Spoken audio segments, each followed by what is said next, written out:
feeling today? Nice eager bunch we've got on board. Love that.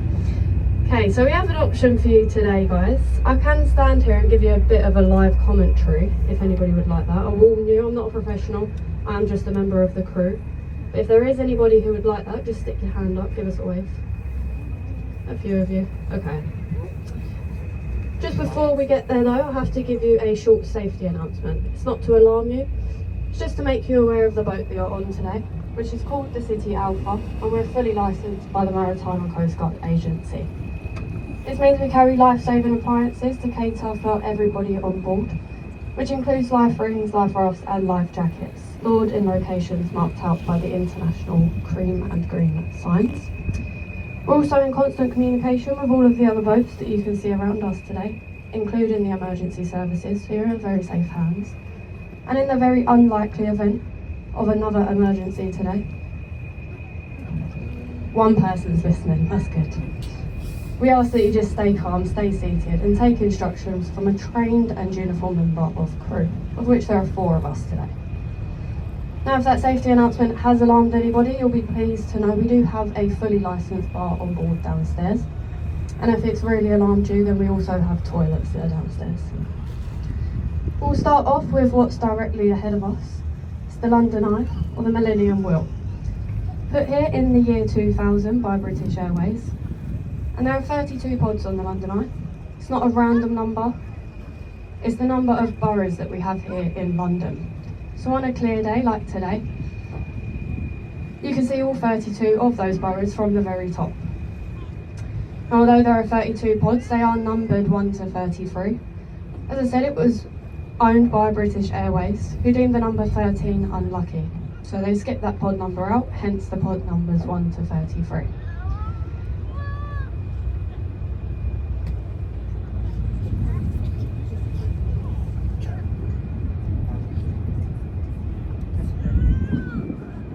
Now just over on your left, you've got the Tattershall Castle, pub on the Thames.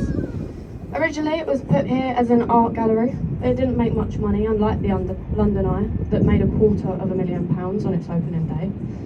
The pub on the Thames actually made more money in its opening week as a pub than it did in its entire first year as an art gallery. So that goes to show what type of artists we have here in London. Now just over to your left, you've got Charing Cross Station, designed to look like a train coming out of the platform, just over there. I'll let you make your own mind up about that. I think it just looks like a jukebox.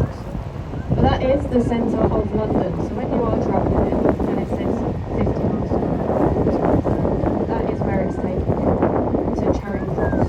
It's nice and easy because it's X marks the spot. Now we're about to go underneath Charing Cross Railway Bridge. We like to get a bit of participation from the top deck on this one.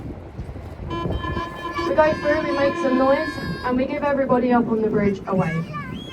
Get their hands moving. If you can see their hands, they're not throwing anything at the boat. Just keep them waving. There is another one on the other side, so we give it another go. Hello! So if you did get a wave back, that just means they're on a holiday. If you didn't get a wave back, that just means they're from London and they're probably miserable. Just over on the right, you've got Royal Festival Hall. No, may not look quite much, we don't judge a book by its cover. Inside that building houses the country's greatest acoustics. Many famous people have performed there, such as Michael Jackson, Whitney Houston, Blue Eyes himself, Frank Sinatra, all of whom have sadly passed away. So now we're just waiting for the Justin Bieber concert. I'm only joking. Just over on your left, you've got the oldest thing that you're going to see in London today, and it's that large stick of rock. It's not any stick of rock, that is Cleopatra's needle, and it was an Egyptian obelisk gifted to us by the Egyptians after we helped them win the Battle of the Nile. Now that needle is over 3,000 years old, which is older than the City of London itself. Very, very old indeed. Now just ahead of us, we have the Waterloo Road Bridge, affectionately known here on the Thames as the Ladies' Bridge. It's a favourite of mine. So during the Second World War, whilst the majority of men were away fighting, this bridge was constructed by an 80% female workforce. Now, it's the longest bridge to span the River Thames at 1/4 mile long, and it's the only bridge on the whole Thames to have been completed on time and under budget. So I think that's a big well done to our ladies. Now just over on your left, you've got the building with the green dome in the centre. This is Somerset House, and it's where we used to store all of the birth, marriage and death certificates for England and Wales. So it was given the nickname the Hatcham, Matcham and Dispatcham. And then the taxman later moved in, so they added Catcham. Over on your right, this is the area of South Bank. It stretches all the way back from the London Eye, where we started our journey, down to Tower Bridge, where we'll finish up. And you can walk the entire length of the South Bank. It takes about an hour and a half to 2 hours, but there's lots to do over there. Some street performances, food stalls, plenty to visit, and on a nice sunny day, it's well worth a visit, so I'd give that a go if you've got some spare time. We do also have one of London's finest beaches over there. It's actually where they filmed Baywatch. It's the South Bank Riviera, lovely. Now just over on your left, you've got the White Ship. This is the HQS Wellington. It was an old naval ship over from New Zealand. Now, it is a drinking club for master mariners. If you don't know what a master mariner is, it's somebody that served at sea as a captain for a minimum of 20 years. Our King, King Charles, he is the head of that drinking club. And some evenings you actually see him and Camilla out at the front reenacting the scenes from Titanic. There we go, there's the lovely beach I was on about. See the kids, the dogs playing in the polluted water. Brilliant. Now staying over to the right, you've got the red bricked building. This is the Oxo Tower, where they used to make the Oxo cubes, better known as Mum's Gravy. It's not made there anymore, it's been transformed into luxury apartments, a very expensive Harvey Nichols restaurant up on the top floor, and a shopping centre. But Oxo, as you can see at the tower at the top, they are the only company to have advertisement on the whole of the River Thames, because it is illegal. It's considered a royal highway, so you'll see no McDonald's signs, no KFC signs. That is the only one. And at night, it lights up in big red letters. And the architect, he said that it's merely a coincidence that that happens. And that's actually how they won their court case. And they've had free advertisement ever since. The only company to have done so. Over on your left, you've got the building with the green sloped roof. This is the old City of London School for Boys. It's actually where our wartime Prime Minister Winston Churchill went to school. And just below the green sloped roof, you have 4 statues. Now they were put there to inspire the students. I'm going to name them for you now, left to right. So you've got William Shakespeare, John Milton, Francis Bacon, and the one on the end with the football, that's David Beckham. Only joking, David Beckham didn't go to school. It's actually Sir Francis Drake. Building on your right, one of London's newest skyscrapers. Its official name is One Blackfriars, given the nickname the Kim Kardashian building. I don't know why, don't hold me accountable. But it was also given the nickname the Boomerang. They did try to get rid of that one, but it just kept coming back. This mark's about halfway. Is anyone fed up yet? Everyone want to get off? So as we go through the Blackfriars bridges, you'll see some red columns. These were the remainders of the old railway bridge that stood here, and that was the one that carried the steam trains across. They couldn't remove them because it would disturb the foundations for the existing bridges that we have here today. The one that we're currently going underneath, this is the railway bridge, originally put here for the 2012 London Olympics. But like most things, it was a year late. It wasn't actually completed until 2013, but its roof does solar power about half of the station's electricity, so I think we'll let that one slide. Just over on your left, you have St Paul's Cathedral. Now it's the second largest unsupported dome in the world. It's only second to that of St Peter's in the Vatican. And it stands at 365 feet tall. It's nice and easy to remember because it's one book for every day of the year. And it took Sir Christopher Wren and his team 30 years to construct that building. You can go and visit it. You have to pay a small fee, but I'm going to give you a tip. If you go on a Sunday, you can sit in on the Sunday service and you get to look around the cathedral for free. But I will warn you, you will get caught out by a man with a shiny bucket asking for the silent donation. Now your silent donation, they are your pound notes, as the coins would have made too much money and disturbed the mass. So they ask for a silent donation. There's a good picture opportunity of St Paul's Cathedral. Just gone underneath the Wibbly Wobbly Bridge. Its official name was the Millennium Footbridge, but when it was opened it was swaying aggressively from side to side, hence the name Wibbly Wobbly. And the architect, he said that there was nothing wrong with his bridge, and it was just the way that London is walked. The white round building with the thatched roof just over to your right. This is a replica of William Shakespeare's Rose and Globe Theatre. It's the only building to still have a thatched roof here in London.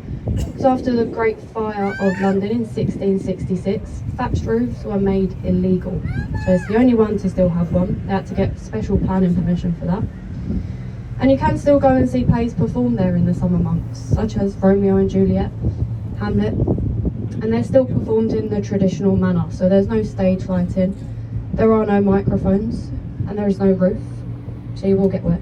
It's where we get the saying, the show must go on. And there are also no toilets in that building, so they say, is it to pee or not to pee? Just about to go through Southwark Road Bridge. It's one of London's least busiest bridges. It was just put here to alleviate traffic from London Bridge, which is ahead of us. It's mainly used by our professional drivers, your taxi drivers and your lorry drivers. Not many people can find it. So if you do see anybody up there, give them a quick wave. They're probably lost.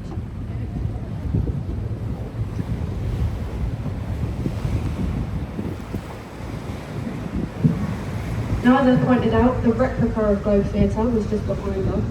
This glass building, this is where the original one stood. But now, one of the most important things I want to point out is over on your right. It's the brown building with the red windows. This is the Anchor Tavern. There's been a pub on that site for over 400 years, and many famous people have drank in that pub. William Shakespeare himself, he used to use the attic as a dressing room for when he performed at the Globe Theatre. Charles Dickens wrote many of his famous novels inside there, such as Great Expectations. And it's also where myself and the crew will be this evening conducting the research that we do for this commentary. If you would like to join us, we'll be there from about 8 o'clock. Just gone through Cannon Street Railway Bridge. First railway bridge here on the River Thames, so it doesn't look like much, but it is very special to us, and it stops the trains from falling on our heads. Do you have any Pirates of the Caribbean fans on board? Yeah, you might want to get your cameras out for this. Just over on the right, you've got a pirate ship that has nothing to do with those films, but it is a fully working replica of Sir Francis Drake's Golden Hind.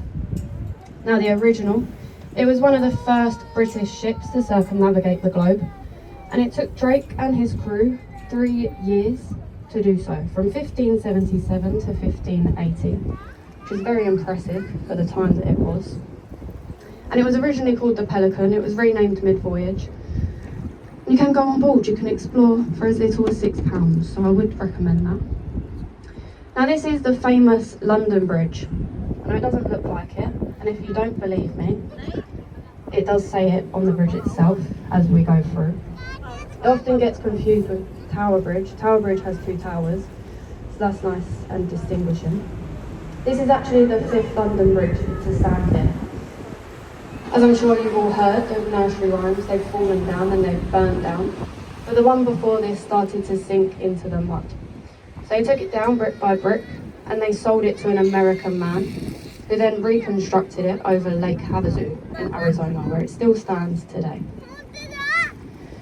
Now, just over on your right, you've got London Bridge Hospital. one of London's most private and most expensive hospitals. They're only known for two things. It's broken bones and heart attacks.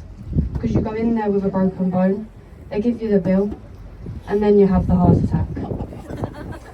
But just behind that, you've got the Shard, or the Shard of Glass. It's Western Europe's tallest building, stands at 310 metres tall. I know it looks unfinished, but that is actually how it was designed. It's made up of 72 stories, luxury apartments, offices, restaurants. It's also home to the 5-star Shangri-La Hotel. And right up on the 72nd floor, there is a viewing platform. Again, I'm going to give you another tip. If you cross over to the other side, just on your left, you've got the walkie-talkie building. It's the one with the curved face at the front. Its official name is 20 Fenchurch Street, but they also have a viewing platform. That one is free of charge, and it's called the Sky Garden. All you have to do is go to the Sky Garden website. You can book in advance and go up for free. So there's another tip. Over on your right, you might not be able to see it, it's just had a fresh coat of camouflage. This is London's very own warship, the HMS Belfast. She was one of the first ships to fire her guns in anger on D-Day. And she also played a very crucial role in protecting the Arctic convoy, which was Russia's supply route during the Second World War. Nowadays though, it is permanently moored up here as an extension of the Imperial War Museum, so you can go on board, have a look around. There are about 9 decks to explore, right down from the engine room up to the bridge. Steeped in history. If you are going to go, leave yourself a couple of hours to have a good look around. And just a fun fact, there are 12 guns on board, 6 forward and 6 aft, capable of firing a 100-pound shell, which is the equivalent of a small child, about 14 miles. So imagine that for the school running things. Now just ahead of us, I'm sure you can all see it, is Tower Bridge. But there is no need to rush to the front to get your photos. The captain, he is in a very good mood today. He's already told me that what he's going to do for you is he's going to turn the boat sideways and get you a nice, unobstructed view of the bridge. The best view of the bridge that you'll get here in London today.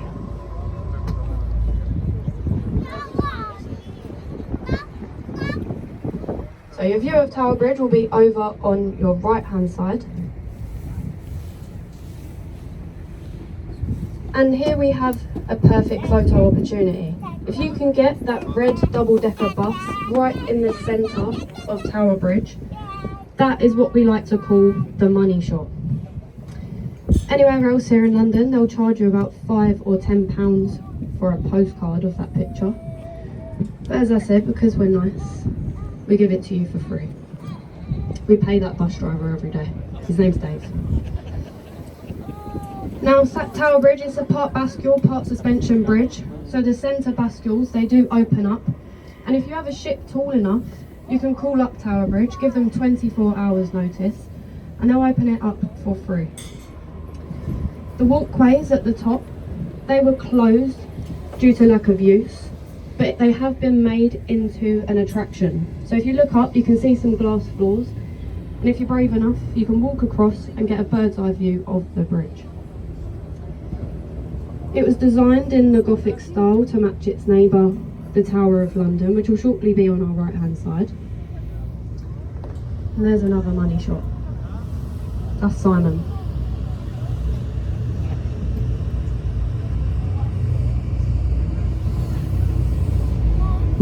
There's only one day of the year that Tower Bridge doesn't open. Can anybody guess what that day is? Not Christmas, not New Year's Day. Anything else? Day of the London Marathon.